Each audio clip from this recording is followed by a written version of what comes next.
आप देख रहे हैं अल्फा डिफेंस हिंदी में आपका स्वागत है।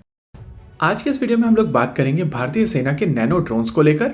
स्क्रीन पर आपको जो सिस्टम दिखाई दे रहा है इसका नाम है ब्लैक हॉर्नेट और नेटो फोर्सेस इस सिस्टम का काफी कॉम्प्रिहेंसिव तरीके से यूज करती हैं।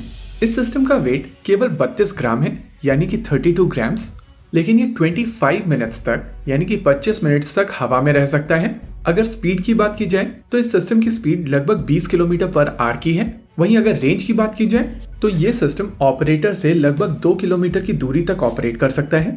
लेंथ में ये सिस्टम लगभग 17 सेंटीमीटर का है और अगर विंग स्पैन की बात की जाए तो इसका विंग स्पैन 12.3 सेंटीमीटर यानी कि 12.3 सेंटीमीटर का है। ये autonomous flying feature, night vision capability, built in GPS के साथ में आता है। इस नैनो यूएवी का जो सबसे इंपॉर्टेंट फीचर है वो है इसकी रगेडनेस। ये किसी भी तरीके के एटमॉस्फेयर में या टेम्परेचर में काफी आसानी से ऑपरेट कर सकता है और इसके हाई डेफिनेशन कैमरास दिन में और रात में काफी शानदार इंटेलिजेंस प्रोवाइड कर सकती है और इस तरीके की एप्लीकेशन काउंटर इंटेलिजेंस ऑपरेशंस और अर्बन वॉरफेयर में काफी ज्यादा यूजफुल रहने वाली है। भारत में एनएसजी इस सिस्टम को ऑलरेडी ऑपरेट करती है और अब इंडियन आर्मी की तरफ से भी ऐसे ही एक सिस्टम को अक्वायर करने की कोशिश की जा रही है।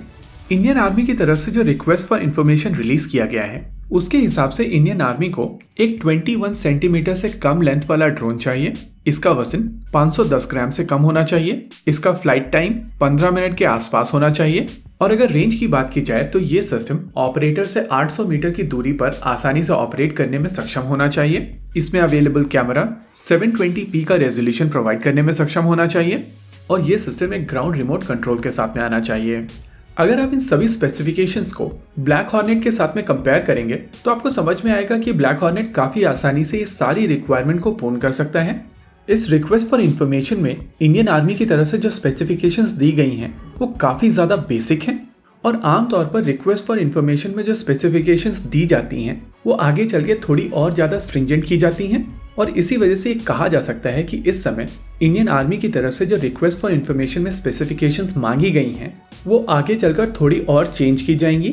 वैसे रिक्वेस्ट फॉर इंफॉर्मेशन के हिसाब से ये सिस्टम एक देसी सिस्टम होना चाहिए, यानी कि या तो ब्लैक हॉर्नेट जैसे सिस्टम्स देश में किसी प्राइवेट सेक्टर कंपनी के साथ में मिलकर भारत में बनाए जाएं या फिर कोई प्राइवेट सेक्टर कंपनी या सरकारी कंपनी अपना खुद का डिजाइन भारतीय थल सेना की रिक्वायरमेंट के लिए प्रेजेंट करे। वैसे पिछले साल एरो इंडिया के दौरान मैंने कई नैनो ड्रोन्स देखे थे और इनमें से ज्यादातर ड्रोन्स देश की प्राइवेट सेक्टर कंपनीज और स्टार्टअप कंपनीज की तरफ से डिस्प्ले में लगाए गए थे। ऐसे ही एक सिस्टम को अभी आप अपनी स्क्रीन के ऊपर देख सकते हैं। ये सिस्टम साइज में काफी ज्यादा छोटा है, लेकिन आरएफआई में इंडियन आर्मी की तरफ से जो रिक्वायरमेंट रेज की गई है वो सारी की सारी रिक्वायरमेंट ये सिस्टम पूर्ण करने में सक्षम है। इस सिस्टम की सबसे बड़ी हाईलाइट इसकी साइज है। जब मैंने ये फोटोग्राफ खींची थी तो साइज रेफरेंस के लिए मैंने अपने कैमरे के लेंस का कवर इसके साइड में रखा हुआ था और जैसा कि आप स्क्रीन पर दिए गए फोटोग्राफ में ऑब्जर्व कर सकते हैं इन दोनों चीजों का साइज मोर और लेस सेम है। वैसे ओवरऑल ये काफी ज्यादा पॉजिटिव डेवलपमेंट है, क्योंकि जिस तरीके से इंडियन आर्मी धीरे धीरे ड्रोन्स की तरफ बढ़ रही है वो ना ही केवल इंडियन आर्मी की सर्वेलेंस कैपेबिलिटी को बढ़ाएगा बल्कि उनकी ओवरऑल इफेक्टिवनेस को भी काफी तेजी से बढ़ाएगा। इमेजिन कीजिए दो सेनाओं के बीच में लड़ाई चल रही है और एक सेना को पता है कि एनिमी सेना के पास में क्या क्या इक्विपमेंट है, उनके लोकेशन क्या है, उनके फ्यूल डंप्स कहां पर हैं, उनका एमओ स्टोरेज कहां पर है, उनके बंकर कितने ज्यादा फोर्टिफाइड हैं।